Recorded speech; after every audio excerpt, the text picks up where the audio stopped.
ہم اور آپ مل کر آقا علیہ السلام کی دربار اقدس میں درود و سلام کا نذرانہ پیش کریں۔ اللہم صلی علی سیدنا شفیعنا مولانا محمد بارک وسلم۔ صلاۃ و سلام علیک یا رسول اللہ صلی اللہ علیہ وسلم۔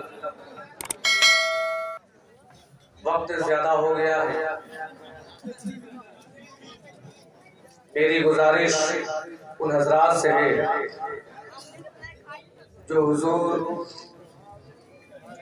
سید بلال ملت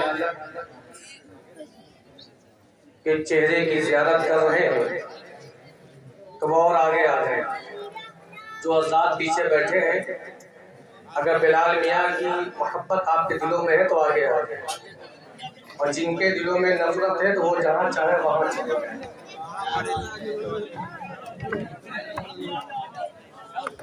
اور ہوٹل پہ جو حضرات ہیں ان سے بھی گزارش ہے کہ وہ اپنی آواز کم رکھے، کیونکہ آپ سب کی نظروں کے سامنے اولاد نبی موجود ہے۔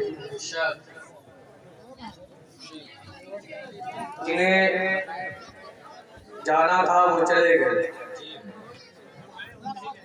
اور جو سید کی محبت میں رکے ہیں وہ رکے رہے۔ آپ اپنا وقت جتنا ان آقاؤں کو دیں گے، انشاءاللہ ان آقاؤں کا اتنا کرم آپ پر ہوگا۔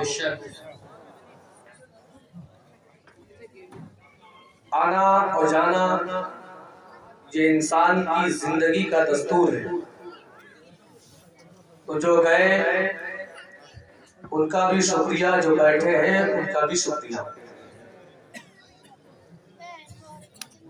یہ خانقاہ جلالیہ اشرفیہ کریمیہ رضویہ کا چوتھا پروگرام ہے، جشن مولائے کائنات بانام اولیاء محمد کانفرنس، جس کی سرپرستی و صدارت اولاد مولا علی فرزند مخدوم اشرف سندانی صوفی باصفا اولاد اکبر حضور ہلال ملت حضرت حافظ و قاری الشاہ سید بلال اشرف الجلانی کی چوچا مقدسہ کر رہے ہیں، اور یہ خانقاہ کے پہلے صدر بھی ہیں۔ خانقاہ کا بینر جو آپ دیکھ رہے ہیں، اس خانقاہ کی صدارت دو سیدوں کے ہاتھوں میں ہے، ایک آپ سب کی نظروں کے سامنے جلوہ بار ہے، اور دوسرے انشاءاللہ آنے والے وقتوں میں ان کی بھی زیارت آپ حضرات کریں گے۔ وہاں پر سلسلے بخاریہ حضرت علامہ و مولانا سید راغب بخاری ازری صاحب کی بلا میں ڈارا شریف۔ میں ان آقاؤں کا غلام ہوں، جیسا چاہتے ہیں میرے آقا لوگ ویسا مجھ سے کرواتے ہیں۔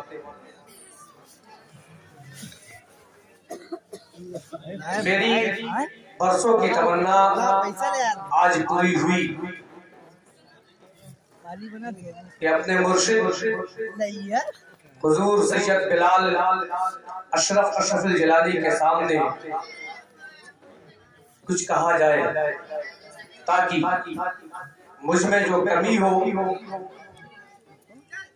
اس کمی کو حضرت اپنے فیض کرم سے دور فرمائے۔ یہ میرے حضور کا ہی کرم ہے کہ آپ کے محلے میں خانقاہ موجود ہے جو ہر لمحہ ہر پل اسلام ایک کام کو انجام دینے کے لیے تیار ہے۔ یہ عظیم الشان پروگرام خانقاہ کی جانب سے تو ضرور ہے، مگر اس میں ہمارے غریب سنیوں کا بہت ہی ساتھ ہے۔ اس محلے کا بالخصوص مصطفیٰ نگر محلے کا ساتھ اور الحمدللہ پورے مہاراج گنج کا ساتھ خانقاہ کے پاس رہتا ہے۔ اس پروگرام کی تیاری کئی دنوں سے چل رہی ہے۔ آج میں نے دیکھا کہ حضور کی آمد کی خوشی میں اور خانقاہ کی محبت میں جو حضرات لگے وہ دل و جان سے لگے رہے، جیسے جناب راشد موبائل صاحب، رخسار احمد الفنا صاحب، شہباز اور جناب فیروز صاحب اور عالم موبائل صاحب، پورے محلہ مصطفیٰ نگر کا ساتھ رہا۔ سب نے اپنے اپنے طور سے اپنی اپنی ذمہ داری کو پورا کیا، اور ہمیشہ کی طرح اس بار بھی اس پروگرام میں خصوصی ساتھ اگر کسی نے دیا تو انجمن غوثیہ کمیٹی اور فیروز احمد صاحب کی کمیٹی یا جو بھی ان کا سامان وغیرہ ہے، اللہ ان سب کو سلامت رکھے۔ جشن مولا کائنات یہ چل رہا ہے، اور مجھ سے پہلے آپ کے اپنے شعراء اور مقررین نے آپ سب کے سامنے اپنی باتوں کو رکھا، اور بالخصوص اولاد مخدوم زندہ حضرت سید بلال اشرف الجیلانی صاحب قبلہ چوچا مقدسہ کی جاندار اور شاندار گفتگو بطور تبرک ہم لوگوں کو ملی، اور حضرت جو کام انجام دے رہے ہیں تو اپنے والد گرامی کے نقش قدم پر چل کر کے کام کو انجام دے رہے ہیں۔ میں نے خود دیکھا، کیونکہ حضرت کے ساتھ میں رہنا ہوتا ہے، تو میں نے دیکھا کہ حضرت نے زیادہ تر ان لوگوں کو توجہ دی جو غریب سنی مسلمان ہیں۔ جہاں پر ہماری جماعت کا ایک مولوی جانا پسند نہ کرے، وہاں پر میرے حضرت پہنچ کر کے مخدومی فیضان لٹاتے ہوئے نظر آتے ہیں۔ اور کہنے والے یہ کہتے ہیں کہ بلال میاں اپنے والد گرامی کے نقش قدم پر چل کر کے کام کر رہے ہیں، یہ حق ہے، مگر میں ساتھ ہی ساتھ یہ کہتا ہوں کہ بلال میاں اگر اپنے والد گرامی کے نقش قدم پر چل کر کام کر رہے ہیں تو ایک چیز آپ بھول رہے ہیں کہ ان کے والد گرامی نے کس کے نقش قدم پر چل کر کے کام کیا۔ تو آپ اگر گہرائی میں جائیں تو آپ کو ملے گا کہ خاندان اشرفیہ، خانواد اشرفیہ، کوئی بھی شہزادہ، کوئی بھی لاڈلا، کوئی بھی سید کی آل، کوئی بھی نبی کی اولاد جو خانواد اشرفیہ سے تعلق رکھتا ہے، تو جب آپ اسے دیکھیں گے تو آپ کو ملے گا کہ خانواد اشرفیہ اپنے بزرگ اور بانی سلسلہ اشرفیہ جہانیہ جہاں گش سیدنا سید مخدوم اشرف جہانگیر سیلانی کی نقش قدم پہ چل کر کام کیا۔ ہندوستان کے اندر 3 بزرگوں کی ذات ایسی ہے جو جہانیہ جہاں گش کے منصب پر فائز ہوئے۔ اب ایک کا مزار شریف تو بٹوارے کے بعد پاکستان میں ہو گیا، مگر جب اتہاس لکھا جائے گا تو یہی لکھا جائے گا کہ ہندوستان کی سرزمین پر 3 ولی ایسے گزرے جو جہانیہ جہانگشت کے منصب پر فائز ہوئے۔ پہلے جہانیہ جہانگشت کہتے سیدنا سید جلال الدین بخاری رحمت اللہ علیہ، جن کا مزار شریف اونچ پاکستان کے اندر موجود ہے۔ دوسرے کہتے سیدنا بدیع الدین قطب مدار رحمت اللہ علیہ، اور تیسرے جہانیہ جہانگشت کے منصب پر اگر کوئی ولی فائز ہے تو میرا مخدوم اشرف جہانگیر زندانی رحمۃ اللہ علیہ۔ سبحان اللہ سبحان اللہ۔ جہانیہ جہانگشت کیوں کہا گیا؟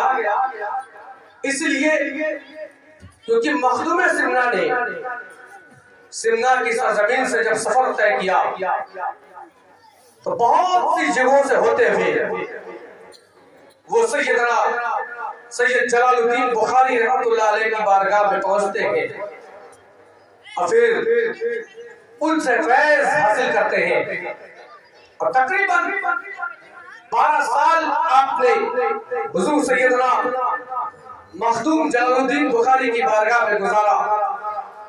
ایک دن آپ نے خواہش ظاہر کی کہ حضور مخدوم بخاری آپ مجھے مرید کر لیں، آپ مجھے اپنے دامن میں جگہ دے دیں۔ تو جلال الدین بخاری نے ارشاد فرمایا تھا، اے اشرف تمہارا حصہ میرے پاس نہیں ہے، اے اشرف تمہارا حصہ میرے پاس نہیں ہے۔ اگر آپ دیکھیں تو آج گلی گلی نگر نگر ڈگر ڈگر پیر گھوم رہے ہیں کہ مجھ سے کوئی مرید ہو جائے، مجھ سے کوئی ملنے والا ہو جائے، کوئی دعوت دینے والا ہو جائے، اور اگر کوئی کسی اور سے بھی مرید ہے تو بہت سے پیروں کو دیکھا گیا کہ وہ زبردستی اپنے سلسلے میں مرید کرتے ہیں، مگر میرے مخدوم اشرف نے جب مرید ہونے کی خواہش کو ظاہر کیا کہ اے مخدوم جلال الدین بخاری آپ مجھے مرید کر لیں، تو جلال الدین بخاری کہتے ہیں اے اشرف تمہارا حصہ میرے پاس نہیں ہے، اگر تمہارا حصہ کسی کے پاس ہے تو کوئی اور نہیں بلکہ بنگال کی سرزمین پر علاؤ الحق پنڈوی تمہارا انتظار کر رہے ہیں۔ اے اشرف تم علاؤ الحق پنڈوی کے پاس جاؤ اور ان سے مرید ہو جاؤ، اور راستے میں زیادہ رکنا نہیں، سفر جلدی طے کرو۔ وقت میں پاس وہاں پہنچتے ہیں اور علاؤ الحق پنڈوی رحمت اللہ علیہ سے مرید ہوتے ہیں۔ یہ اس گھرانے کی آل ہے جس پر بزرگوں کو بھی فخر تھا، یہ اس گھرانے کی آل ہے جس پر پیر فخر کرتا ہے کہ اگر میرا مرید کوئی ہے تو مخدوم اشرف زندانی ہے۔ جس پر پیر فخر کرے اسے مخدوم پاک کہا جاتا ہے۔ یہ مخدوم پاک کی اولاد ہے، اور مخدوم پاک کے نقش قدم پر چل کر یہ گاؤں گاؤں شہر شہر جا کر کے پیغام اشرفیت کو پھیلا رہے ہیں، فیضان مخدوم پاک لٹا رہے ہیں۔ یہ لوگوں کہ اگر مخدوم پاک کی یہ شان ہے، میرے بزرگوں کی یہ شان ہے، تو اب ذرا دیکھیں کہ جن کی اولادوں کی یہ شان ہے کہ مخدوم پاک کا ذکر اگر زمین پر انسان کر رہا ہے تو میرے مخدوم کا ذکر ندی میں رہنے والی مچھلیاں بھی کر رہی ہیں۔ اے میرے لوگوں، میرے مخدوم کی وہ شان ہے کہ اپنے مریدین کے ساتھ نکل رہے ہیں اور جنگل کے راستے سے جا رہے ہیں کہ ایک مرید نے دیکھا کہ جنگل میں ایک مورتی ہے جو پتھر کی بنی ہوئی ہے، اور اس پتھر میں اتنی چمک ہے کہ اس پتھر کی چمک کی وجہ سے پورا جنگل روشن ہوتا ہوا نظر آ رہا ہے۔ اب یہ مرید ہے جو مخدوم پاک کے ساتھ چل رہا ہے، مخدوم پاک کے قافلے میں چل رہا ہے۔ جب قافلہ تھوڑا سا اور آگے جاتا ہے، اس نے اپنی چال کو اس نے اپنی رفتار کو کم کر دیا، یہ تنہا جب بستا ہے تو یہ مورتی کے پاس پہنچ جاتا ہے، کیونکہ عشق ہو جاتا ہے، محبت ہو جاتی ہے، اور یہ جب مورتی کے پاس یہ مرید پہنچتا ہے تو مورتی کا ہاتھ پکڑ کر کے کہتا ہے کہ چلو تم میرے ساتھ، چلو تم میرے ساتھ، چلو تم میرے ساتھ۔ اسے اب ہوش نہیں ہے کہ ہم کس کے ساتھ چلے تھے، اب اس کا حال برا ہے اسے خبر نہیں ہے کہ ہم تنہا رہ گئے جب قافلہ آگے بڑھ گیا ہے۔ میرے مخدوم نے پوچھا کہ ذرا یہ بتاؤ کہ میرا فلاں مرید نظر نہیں آ رہا ہے، وہ کہاں ہے؟ تو تمام مریدین نے کہا کہ حضور مخدوم پاک وہ اس مورتی کے پاس رکا ہوا ہے جو بہت ہی خوبصورت مورتی تھی، جو بہت ہی حسین و جمیل مورتی تھی، وہ اس سے عشق کر بیٹھا ہے، اس کا ہاتھ پکڑ کر کے کہہ رہا ہے کہ تم میرے ساتھ چلو۔ میرے مخدوم ہیں جو لبوں پہ مسکراہٹ کو لاتے ہیں، پھر کہتے ہیں کہ جاؤ اس سے کہہ دو کہ تمہارا مرشد تمہیں بلا رہا ہے۔ وہ مرید آتا ہے اور اس سے کہتا ہے، اس کے کندھے پہ ہاتھ رکھ کر کے کہتا ہے کہ تم کہاں غائب ہو، تم کس ہوش میں ہو، چلو تمہیں تمہارا مرشد بلا رہا ہے۔ وہ یہ چوکتے ہیں، اپنے ہوش میں آتے ہیں، آنکھوں سے آنسو جاری ہے، کیونکہ یہ جانتے ہیں کہ میرے مخدوم کی شان کیا ہے، یہ جانتے ہیں کہ میرے مخدوم کا جلال کیسا ہے۔ یہ ڈرتے ڈرتے پہنچتے ہیں، اپنی نظروں کو جھکا کر پہنچتے ہیں، اپنے سر کو جھکا کر کے پہنچتے ہیں۔ میرے مخدوم نے پوچھا کہ تم کہاں رہ گئے تھے؟ انہوں نے کہا کہ حضور جب مورتی کے سامنے سے گزرنا ہوا تو وہ اتنی خوبصورت تھی کہ میں عشق کر بیٹھا اور میں اس کے ہاتھ کو پکڑ لیا اور میں یہ کہہ رہا تھا کہ تو چل میرے ساتھ، مگر وہ پتھر کی مورتی وہ بول رہی ہے نہ وہ چل رہی ہے۔ میرے مخدوم کہتے ہیں کہ اے فان تو میرا مرید ہے، تو میرے ساتھ چل۔ قافلہ آگے بڑھتا ہے، یہ مخدوم پاک کے ساتھ میں ہے مگر دل مورتی کے پاس ہے، یہ مخدوم پاک کے قافلے میں ہے مگر دل مورتی کے پاس ہے، یہ مخدوم کے ساتھ جا رہے ہیں مگر دل میں خیال اپنی محبوبہ کا آ رہا ہے۔ میرا مخدوم تو وہ ہے جو ظاہر کو بھی جانتا ہے، جو باطن کو بھی جانتا ہے۔ میرے مخدوم آگے چل کر کے کہتے ہیں کہ انسان ایسے ساتھ میں چلنے سے کوئی فائدہ نہیں کہ تیری شکل تیرا قدم میرے ساتھ تو ضرور ہے، دل وہاں ہے۔ وہ کہتا ہے سرکار آپ سے کیا چھپا ہے؟ میرے مخدوم کہتے ہیں کہ اب تو جا اور اس سے کہہ دے، اس سے کہہ دے کہ تجھے مخدوم نے بلایا ہے۔ یہ مرید مخدوم پاک کا ہے، یہ مخدوم پاک کا چاہنے والا مرید یہ فوراً واپس ہوتا ہے اور تیز رفتار میں آتا ہے۔ اب اس نے مورتی کے ہاتھ کو پکڑا ہے، پکڑنے کے بعد اس نے اپنے تیور کو بدلا ہے، بدلنے کے بعد کہا کہ انسان اب تک میں تجھ سے کہہ رہا تھا کہ تو چل میرے ساتھ مگر تو تیار نہیں ہوئی، اب چل تجھے میرے مرشد سے بلایا ہے، مخدوم پاک نے بلایا۔ جیسے میں نے کہا تو خدا کی جانب سے اس مورتی میں روح ڈال دی گئی اور وہ انسان کی شکل میں، عورت کی شکل میں چل پڑتی ہے اور میرے مخدوم کے قدم میں آ کر گر رہی ہے۔ نعرہ تکبیر، نعرہ رسالت، اولاد غوث اعظم، اولاد مخدوم حضرت، نعرہ تکبیر، نعرہ رسالت، ہاں نظم۔ اور اپنے پاک نے کہا کہ کرنا چاہتے ہو شادی؟ کہا کہ حضور جیسی آپ کی مرضی ہو۔ میرے مخدوم نے کلمہ پڑھایا، نکاح پڑھایا اور تاریخ لکھنے والوں نے لکھا کہ سنو کہ ان سے نسلیں بھی ہوئی مگر آخری انگلی کہ جو ناخون ہے وہ ہمیشہ پتھر کا رہا، اور یہ ناخون جب پتھر کا رہا وہ اس بات کی گواہی دے رہا ہے، آج بھی گواہی دے رہا ہے کہ سنو میں وہ ہوں جو خدا کے فضل سے اب مخدوم کی کرامت سے بنایا گیا۔ سبحان اللہ، سبحان اللہ۔ یہ اس کی اولاد ہے، یہ اس مخدوم کی اولاد ہے۔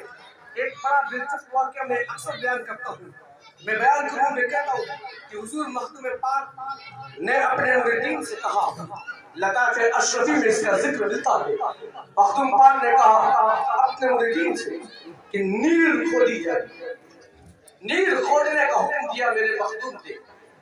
اب مریدین نے مخدوم پاک کے حکم کے مطابق کھودنا شروع کیا، مگر کھودنے کا انداز کیا ہے؟ کھودنے کا انداز یہ ہے کہ ایک گھوڑا چلا رہے ہیں تو ساتھ میں اللہ کی ضرب بھی لگا رہے ہیں اور خود چلے جا رہے ہیں۔